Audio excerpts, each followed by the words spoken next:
Halo semuanya, bertemu lagi di Selamat Inspirasi, gudangnya inspirasi anak Indonesia.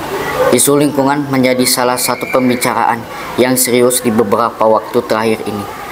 Menyikapi hal tersebut, SMP Ignatius Selamat Riyadi mengambil langkah konkret dengan mengadakan edukasi tentang lingkungan sampai dengan pengelolaan sampah. Kita sepakat bahwa lingkungan adalah tanggung jawab kita bersama. Oleh sebab itu, pada hari Kamis 11 September 2025, SMP Ignatius Selamat Riyadi mengadakan workshop pengembangan karakter siswa dalam pengelolaan sampah dan bekerja sama dengan Balai Besar Standarisasi dan Pelayanan Jasa Industri Selulosa. Bersama para petugas, para siswa belajar tentang cara mengelola sampah, membuat kertas, ekobrik, serta mengunjungi pameran hasil karya dari sampah.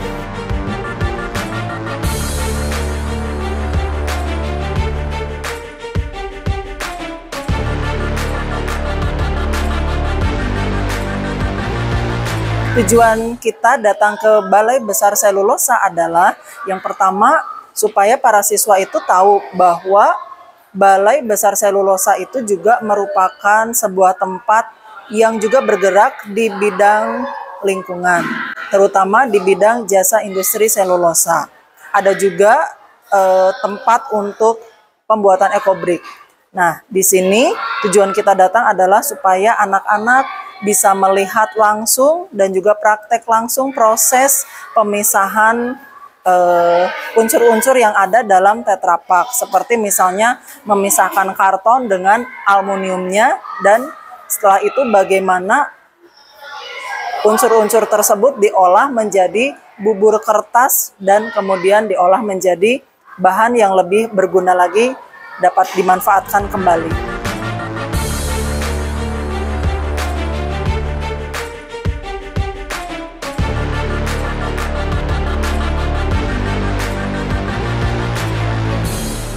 Jadi selama di pos 1 itu tuh tempatnya itu untuk penghancur kertas bekas.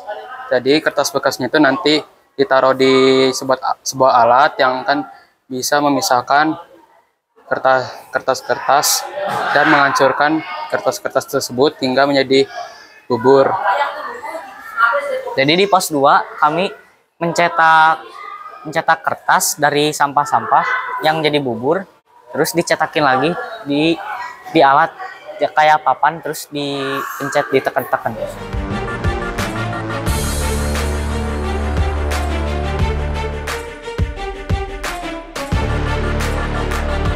Jadi pengalaman saya di pos 3 itu, saya dan kelompok saya itu melihat dan mempelajari cara mesin kertas dan pengelolaan kertas pada mesin itu.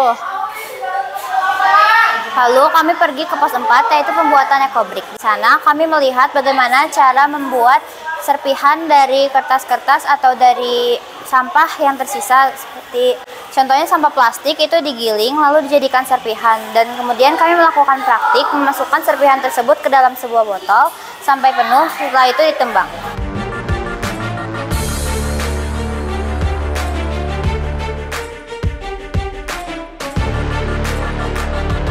Jadi kalau di pos 5, saya dengan kelompok saya itu pergi ke kunjungan museum. Dan di kunjungan museum itu juga ada hasil di mana benda-benda yang terbuat dari pengolahan sampah. Contohnya misalnya sepatu. Terus juga di situ kakak-kakak dari BBS juga itu pernah kerjasama dengan orang, yaitu misalnya contoh orang Tionghoa yang kayak bikin kertas buat ziarah.